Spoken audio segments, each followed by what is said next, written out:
I'm going to try to keep this brief, and I hope that you would keep your answers brief. I'm a businessman. I'm a dentist. I'm also from Flagstaff. I've seen innovative industries. Motor Excellence is one, reinventing how we look at electric engines, and Southwest Wind Power, all in their back door, all in our backyard and garages. So the business model, I've got to concentrate. I've heard the complementary aspects from the Democratic side talking about lack of funding. Let's go back to the business model. Real quickly, in a percentage of your budgets, how much goes to administrative aspects and judicial aspects within your businesses towards permitting? Sir. How about let me give you a real quick question. Or an analogy. Army Corps of Engineers gives the Flagstaff city a grant of $3 million, yet 60% of that is lost in administration. I want to make sure we're talking efficiency here. So how much money out of your budgets goes to the permitting process, having to deal with the justice? And oh, by the way, I also want you to talk to me also about how much money, or if any of you had to deal with lawsuits from the Equal Access to Justice accounts. So give me a number. I am not aware specifically industry-wide our company exactly that number. Unfortunately, it is relevant to us, and it does seem to be increasing in a lot of projects. Would you say it's 50 or 60%? I don't think it's that high. Really? Okay.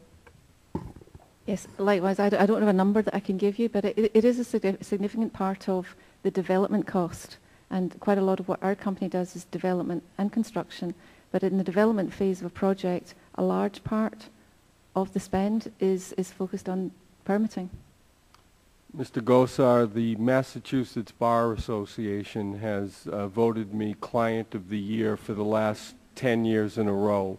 I would say that over 70% of our investment in the Cape Wind project, which I mentioned before, has gone to permitting and judicial.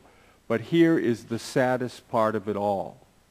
The judicial is driven by basically one opponent, and although the project has the support of over 86% of Massachusetts citizens, the national, local, regional, environmental organizations, labor, health advocates, the Massachusetts legislature, the Patrick administration, the congressional delegation, one small group can tie you up in knots for many years.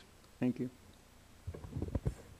I don't want to contradict my colleague here at the Client of the Year, and I'll just pass.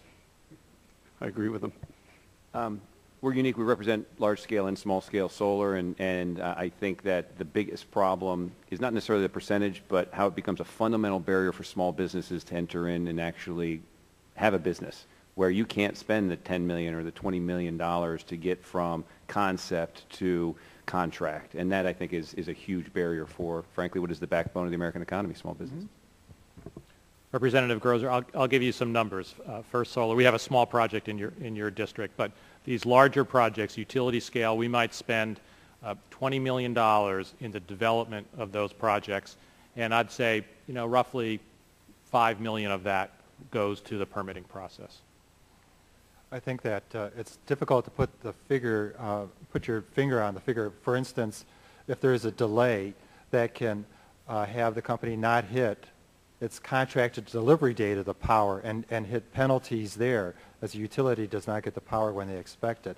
But to give you one number, for instance, Sun Run of San Francisco said 33% of their costs on permitting.